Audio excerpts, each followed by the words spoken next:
Start. तो नमस्कार दोस्तों, सत श्री अकाल, राधे राधे। स्वागत है आप सबका मेरे इस चैनल में। एक्चुअली हमने एक मतलब मन में ये सोच के चला था कि हम भारत की संस्कृति को आगे बढ़ाते हुए जो चीज़ लोग जो आजकल के बच्चे हैं और जेनजी हैं सब भूल चुके हैं, उनको हम आगे लेके आते हैं। और जो भारत के जो बहुत ही महान जो कवि हैं श्री रामधारी सिंह दिनकर जी का, उन्होंने एक जो लिखा है कविता रश्मि रथी, इसको हम आप सबके सामने कुछ दिनों से प्रस्तुत कर रहे हैं। तो आइए चलते हैं अगले भाग में। तो अभी तक हमने देखा था कि अंगराज कर्ण श्री गुरु द्रोणाचार्य, तो अभी तक हमने ये देखा था कि अंगराज कर्ण जाते हैं शिक्षा के लिए, और वो शिक्षा प्राप्त करने के लिए परशुराम जी के पास जाते हैं।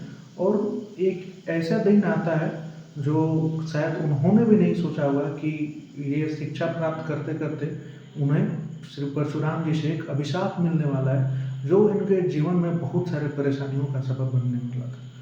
तो एक दिन गुरु परशुराम जी अंगराज कर्ण के जांघे पे अपना सिर रख के सोए रहते थे। अचानक एक कीड़ा आता है और वो उनके अंगराज कर्ण की जांघों को जो मांस होता है वो खाना शुरू कर देता है। लेकिन अंगराज कर्ण हिलते तक नहीं है, ये सोच के कहीं गुरुवर की नींद न खराब हो जाए।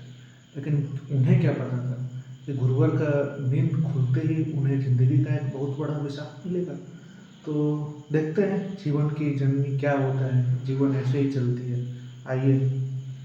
तो किंतु पाँव के हिलते ही गुरुवर की नींद उचट जाती, सहम गई यह सोच कर्ण की भक्तिपूर्ण विचल छाती। सोचा उसने अतः कीट यह पिए रक्त पीने दूंगा, गुरु की कच्ची नींद तोड़ने का पाप पर नहीं लूंगा। अंगराज कर्ण इस तरीके से गुरु की अपनी पूजा करते थे, सेवा करते थे। उन्होंने सोचा कि उसने अतः कीट यह पिए रक्त यह पीने दूंगा, गुरु की कच्ची नींद तोड़ने पर पाप नहीं लूंगा।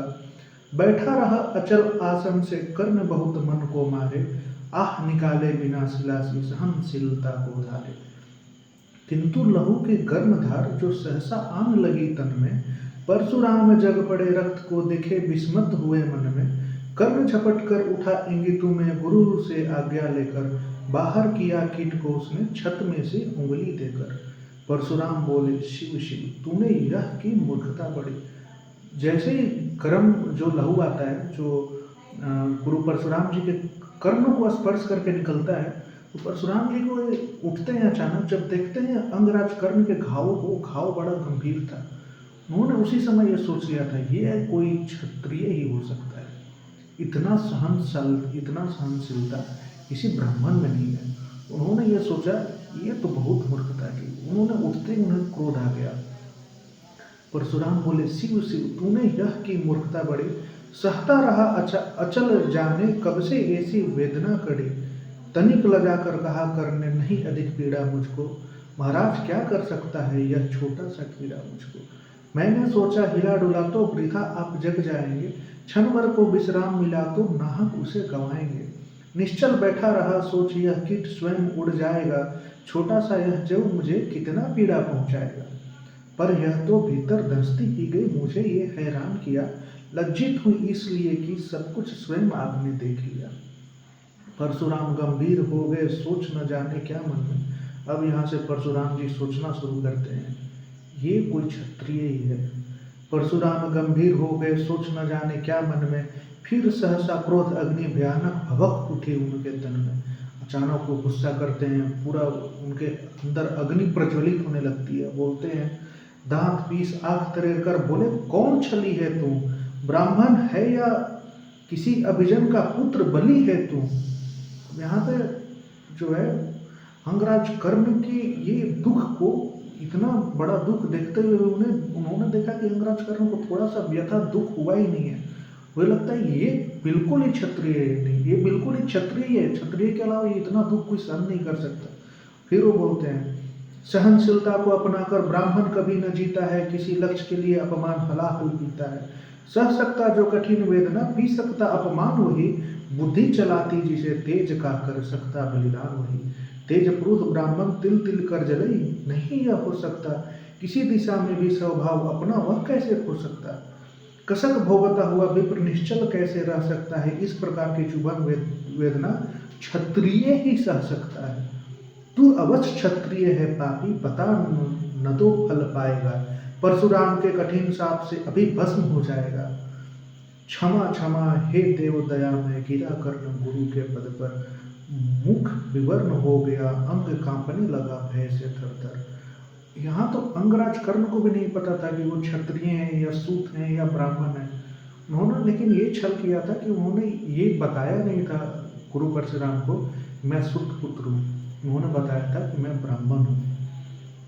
सूत पुत्र मैं शूद्र कर्ण हूँ, करुणा का अभिलाषी हूँ, जो भी हूँ पर देव आपका अनुचर अनित वासी हूँ। उन्होंने बहुत मन से, तन मन धन से उन्होंने गुरु परशुराम जी की सेवा की थी। तो वो वही बोलते हैं, सूत पुत्र मैं शूद्र कर्ण हूँ, करुणा का अभिलाषी हूँ, जो भी हूँ पर देव आपका अनुचर अनित वासी हूँ। छली नहीं मैं हाय, किंतु छल का ही तो यह काम हुआ, आया था विद्या संचय को, किंतु व्यर्थ बदनाम हुआ। बड़ा लोभ था बनूं शिष्य मैं कीर्तिवीय के जेता का, तपोदीप्त सुरमा विश्व के नूतन धर्म प्रण नेता का। पर शंका थी मुझे सत्य का, अगर पता पा जाएंगे महाराज, मुझ शुद्ध पुत्र को कुछ भी नहीं सिखाएंगे। बता सका मैं नहीं इसी से प्रभु, जाति अपनी छोटी करे देव विश्वास, भावना और न थी कोई खोटी। पर इतने से भी लज्जा में हाय कड़ा सा जाता हूँ, मारे बिना हृदय में अपने आप मारा सा जाता हूँ।